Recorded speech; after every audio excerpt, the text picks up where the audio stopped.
لوگوں نے باطلا کی عبادت کرنی ہے، اس لیے آپ جو ہے اپنے دین کی تبلیغ کرتے رہیں، ان کو کھلے طور پر بتا دیں کہ تمہارے لیے تمہارا دین ہے اور میرے لیے میرا دین ہے۔ اس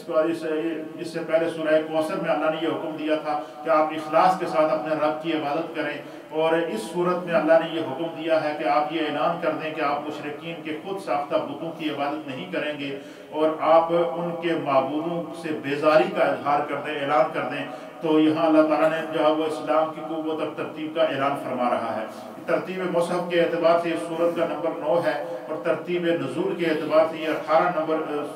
کے اوپر یہ سورت نازل ہوئی ہے۔ اس میں بھی اللہ تعالیٰ اسلام کی عظمت اور حقانیت کو بیان فرما رہا ہے۔ اس کے بعد کی جو سورت ہے یہ سورت النصر ہے، اذا جاء نصر اللہ والفتح۔ یہ سورت مدنی سورت ہے، اور اس سورت کے 3 رکوع ہیں، اور یہ جو ہے وہ 3 رکوع ہیں، اور نہیں 3 آیات ہیں، اور اس کی 1 رکوع ہے، اور یہ سورت مکہ مدینہ شریف میں نازل ہونے والی آخری سورت ہے۔ جس طرح کہ پہلی سورت کا براکل بلکہ مجھ سے کسی سوال بھی پوچھا تھا کہ آخری سورت کون سی نازل ہوئی تھی، تو آخری سورت جو مدینہ پاک میں پوری آخری سورت نازل ہوئی وہ سورت النصر تھی، اذا جاء نصر اللہ والفتح، اور آخری آیت جو مدینہ طیبہ میں نازل ہوئی تھی وہ سورت المائدہ کی آیت تھی، الیوم اکملت لکم دینکم واتممت علیکم نعمتی ورضیت لکم الاسلام دینا۔ یہ سورت جب نازل ہوئی نا، اس میں جب اللہ نے فرمایا کہ اذا جاء نصر اللہ والفتح، جب اللہ کی مدد اور فتح آ جائے، وَرَأَيْتَ النَّاسَ يَدْخُلُونَ فِي دِينِ اللَّهِ أَفْوَاجًا، آپ لوگوں کو دیکھیں کہ وہ اللہ کے دین میں فوج در فوج داخل ہو رہے ہیں، فَسَبِّحْ بِحَمْدِ رَبِّكَ وَاسْتَغْفِرْ، بس آپ اپنے رب کی حمد بیان کریں، اس کی تسبیح بیان کریں، اس کی استغفار مغفرت طلب کرتے رہیں، إِنَّهُ كَانَ تَوَّابًا، بے شک اللہ تعالیٰ توبہ قبول کرنے والا بڑا ہی مہربان ہے۔ یہ سورت جب نازل ہوئی نا، تو سرکار دو عالم صلی اللہ تعالیٰ علیہ وآلہ وسلم نے جو اپنی ساری مصروفیات چھوڑ دی، حضور نے صحابہ کو بٹھا کر صحابہ سے بتا دیا، اس میں آپ کا خاندان کے احباب بھی بیٹھے ہوئے تھے، اس صورت کے نازل ہونے کے بعد سرکار نے اعلان فرمایا کہ میرے رب کی طرف سے بلاوا آ گیا۔ اللہ نے اعلان فرما دیا کہ آپ نے جو ہے وہ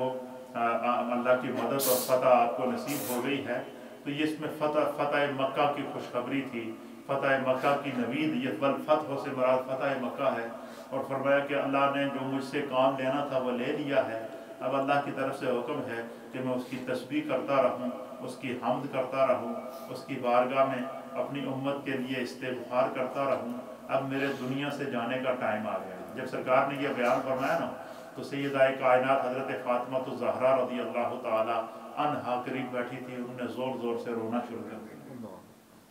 رونے لگی۔ سرکار نے ان کو قریب بلایا، قریب بلا کر حضور نے ان کے کان میں کچھ کہا تو وہ خوش ہو گئے۔ تو بعد میں ام المومنین نے حضرت عائشہ صدیقہ نے ان سے پوچھا کہ وہ سرکار کے وصال کے بعد کہ وہ کیا بات تھی کہ جب سرکار نے فرمایا کہ میرا دنیا سے جانے کا وقت آیا تو تم نے رونا شروع کر دیا، اور جب سرکار نے تمہیں کان میں کچھ بلا کر کہا اور تو واپس خوش ہو گئی اور ہنسنا شروع ہو گئی۔ تو حضرت سیدہ کائنات نے فرمایا کہ سرکار نے مجھے کان میں کہا تھا کہ سب سے پہلے تو مجھ سے ملے گی، اور 6 مہینے سرکار کے وصال کے 6 مہینے بعد سیدہ کائنات کا بھی وصال ہو۔ تو یہ صورت جو ہے وہ اس میں جو ہے وہ سرکار دو عالم صلی اللہ تعالیٰ علیہ وآلہ وسلم جب یہ نازل ہوئی تو اس کی تفسیر کے اندر لکھا کہ اس کے بعد سرکار دو عالم صلی اللہ علیہ وسلم کی جو عام مصروفیات تھی اس کو آپ نے چھوڑ دیا، آپ بس نماز کے لیے باہر تشریف لاتے تھے اور اکثر اللہ کی تسبیح کرتے تھے، سبحان اللہ و بحمدہ سبحان اللہ العظیم خود بھی پڑھتے تھے، صحابہ کو بھی پڑھنے کی تاکید فرماتے تھے، استغفر اللہ ربی من کل ذنب واتوب الیہ یہ پڑھا کرتے تھے، اور کثرت سے استغفار کیا کرتے تھے۔ اور اس صورت کے بعد پھر جو ہے وہ کچھ عرصے کے بعد سرکار دو عالم صلی اللہ تعالیٰ علیہ وآلہ فتح مکہ کے بعد پھر سرکار دو عالم صلی اللہ علیہ وسلم کا وصال۔ یہ سورت النصر جو ہے یہ اس کی جہاں پر اور ہے، یہ اس کی ایک یہ کہ یہ مکہ میں نازل ہونے مدینہ میں نازل ہونے والی آخری صورت ہے، اور اس کے بعد سرکار دو عالم صلی اللہ علیہ وسلم نے اعلان فرما دیا تھا کہ رب کی طرف سے مجھے بلاوا آ گیا ہے، اب میں دنیا کو چھوڑ جاؤں گا۔ اور اس کے بعد ایک شقی القلب کافر تھا جس کا نام تھا ابو لہب، یہ سرکار دو عالم صلی اللہ علیہ وسلم کی شان میں بہت ہی گستاخی کرتا تھا، اور حضور علیہ السلام کو اعلانیہ جو ہے وہ آپ کی شان میں گستاخیاں کرتا تھا، تو پھر اللہ تعالیٰ نے اس کی مذمت میں پوری صورت نازل فرمائی۔ اس نے حضور علیہ السلام کے بارے میں نعوذ باللہ کہا تھا کہ نعوذ باللہ کہ محمد صلی اللہ علیہ وسلم کا ہاتھ جو ہے وہ شل ہو جائے۔ اس نے ایک ہاتھ کی بارے میں کی تھی، اللہ تعالیٰ نے فرمایا تبت یدا ابی لہب وتب، ابو لہب کے دونوں ہاتھ ٹوٹ جائیں اور وہ ہلاک ہو جائے، اور وہ اسی طرح ہلاک ہو، دونوں ہاتھ اس کے ٹوٹے۔ تو پھر جو ہے اللہ تعالیٰ نے اس کی پوری مذمت کے اندر کہ وہ آگ میں جائے گا، وہ جہنم کی آگ کے شعلوں کے اندر جائے گا، جب وہ اس کی کمائی، اس کا مال اس کو کوئی فائدہ نہیں دے گا، اور اس کی مذمت کے اندر اللہ تعالیٰ نے اس صورت کو نازل فرمائی۔ اس کی جو بیوی تھی جو لکڑیوں کا گٹھا باندھا کرتی تھی، اور اس کی مذمت کے اندر کہ اس کی گردن کے اندر جو ہے وہ لکڑیوں کے گٹھے کی چھال پھنسی، تو وہ بھی اسی طریقے سے ہلاک ہوئی۔ یہ دونوں میاں بیوی سرکار کی بارگاہ میں گستاخی کرتے تھے، اور یہ اتنا بڑا گستاخ تھا کہ اس کی مذمت میں جب اللہ نے صورت نازل فرما دی اور یہ جگہ سے گر کے جب جس وقت مر گیا، تو اس کے بیٹوں نے ابو لہب، یہ حالانکہ سرکار کا خاندانی رشتہ دار بھی تھا، تو لیکن چونکہ گستاخ رسول تھا، تو اس کے بیٹوں نے کیا کیا کہ اس کے فوت ہونے کے بعد اس کو دفن کرنے کے لیے کوشش کی۔ مفسرین نے، محدثین نے لکھا ہے کہ جیسے ہی زمین میں گڑھا کھودا، قبر کھودی، اس کے اندر جب اس کو ڈال کے مٹی ڈال کے پیچھے ہٹتے تو زمین اس کو اٹھا کر رکھتے۔ زمین نے ابو لہب کو قبول کرنے سے انکار کر دیا۔ پھر جناب انہوں نے کیا کیا جی کہ وہ تنگ آ گئے، پھر انہوں نے کہا کہ شاید اس جگہ کوئی جنات رہتے ہیں، تو انہوں نے جا کے دوسری جگہ قبر کھودی، دوسری جگہ قبر کھود کے گڑھا کھود کے اس گڑھے میں ابو لہب کو ڈال کے مٹی ڈال کے پیچھے ہٹے، اور زمین نے پھر اٹھا کے باہر پھینک دیا۔ یعنی گستاخ رسول کو زمین نے قبول نہیں کیا، یہ آپ اندازہ لگائیں۔ پھر جناب انہوں نے کیا کیا، پھر انہوں نے کہا کہ شاید ممکن ہے یہاں یہ ایریا کوئی جنات کا، اور دوسرے علاقے میں اس کو اٹھا کے لے گئے، دوسرے علاقے میں اٹھا کے لے گئے، وہاں جا کر گڑھا کھود کر اس کو ڈالا، زمین نے اس کو وہاں سے بھی اٹھا کے باہر پھینک دیا۔ پھر وہ ایک جگہ اس کو جو ہے وہ ڈال کے اوپر پتھر ڈال دیے، پتھروں نے بھی اسے قبول کرنے سے پھر اس کے جسم سے بدبو آنا شروع ہو گئی۔ پھر لوگ ان کے بیٹوں کو لعن طعن کرنا شروع ہو گئے کہ تم اپنے باپ کو جو ہے وہ اس کو دفن نہیں کر سکے، اور جو وہ اس کا تعفن پھیلا ہوا پوری۔ پھر جو اس کے بیٹوں نے کیا کیا کہ بڑے بڑے پہاڑ لا کر، پتھر لا کر جو ہے وہ اس کے اوپر ڈالے، پھر اس کے اوپر اس کو لکڑیاں ڈال کے آگ لگائے، آگ نے بھی اس کو قبول نہیں کیا۔ یعنی یہ پوزیشن تھی، ایسا گستاخ رسول تھا۔ یہ اس کی مذمت میں اللہ نے پوری صورت نازل فرمائی، تو پتہ چلا کہ جس شخص نے بھی سرکار کی شان میں گستاخی کی ہے، اللہ نے اسے دنیا میں بھی ذلیل کیا ہے، آخرت میں بھی ذلیل کیا ہے۔ اس لیے معیار اللہ نے قائم کیا ہے کہ قُلْ إِنْ كَانَ آبَاؤُكُمْ وَأَبْنَاؤُكُمْ وَعَشِيرَتُكُمْ، کہ جب ایمان کا معیار یہ ہے کہ تم اپنے ماں باپ سے، اپنے بچوں سے، اپنی اولاد سے، اپنے رشتہ داروں سے، اپنے کاروبار سے، اپنی تجارت سے، اپنے اس مال سے جس سے تم محبت کرتے ہو، ہر چیز سے بڑھ کر جب تک تم مصطفیٰ سے محبت نہیں کرو گے، پر میں اس وقت تک تمہیں جو ہے وہ جو تمہارا ایمان کامل نہیں ہوگا۔ اللہ تعالیٰ ہمیں محبت مصطفیٰ اور عظمت مصطفیٰ نصیب فرمائے۔ اس کے بعد سورۃ الاخلاص ہے، یہ بڑی ہی بابرکت سورت ہے۔ یہ پوری کی پوری سورت اللہ رب العالمین کی وحدانیت، اللہ کی توحید، اللہ رب العالمین کی عظمت اور اللہ کے کلام قدرت کو بیان کرتی ہے۔ اس میں اللہ کے حبیب فرماتے ہیں، قل، اللہ فرماتا ہے محبوب آپ اپنی زبان سے کہہ دیجئے، هو اللہ احد، اللہ ایک ہے، اللہ صمد، اللہ بے نیاز ہے، لم یلد ولم یولد، نہ اس کی کوئی اولاد ہے، نہ وہ کسی کی اولاد ہے، لم یکن لہ کفوا احد، نہ اس کا کوئی ہمسر ہے۔ کفار یہ کہتے تھے کہ فرشتے اللہ کی بیٹیاں ہیں، کفار یہ کہتے تھے کہ عیسیٰ علیہ السلام کے بارے میں ان کا عقیدہ تھا کہ وہ اللہ کے بیٹے ہیں۔ تو اسی طریقے سے اللہ تعالیٰ نے ان کی جو ہے وہ ان کے اس باطل عقیدے کا رد فرما کر اللہ نے اپنی توحید کو اس کے اندر بیان فرمایا۔ اس کے بعد کی جو صورت ہے، یہ صورت ہے سورۃ الفلق ہے، اور یہ صورت جو ہے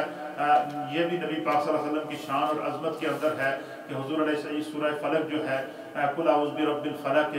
آپ کہیے کہ صبح کے رب کی پناہ لیتا ہوں۔ اس صورت کے اندر یہ سورہ نمبر 113 ہے، اور اس صورت میں سرکار دو عالم صلی اللہ تعالیٰ علیہ وآلہ وسلم کے اوپر جو ہے وہ جادو کر دیا گیا، جس کی بنا پر سرکار کو تکلیف ہوئی۔ اور جمہور مفسرین نے اس کے بارے میں لکھا ہے کہ ایک یہودی تھا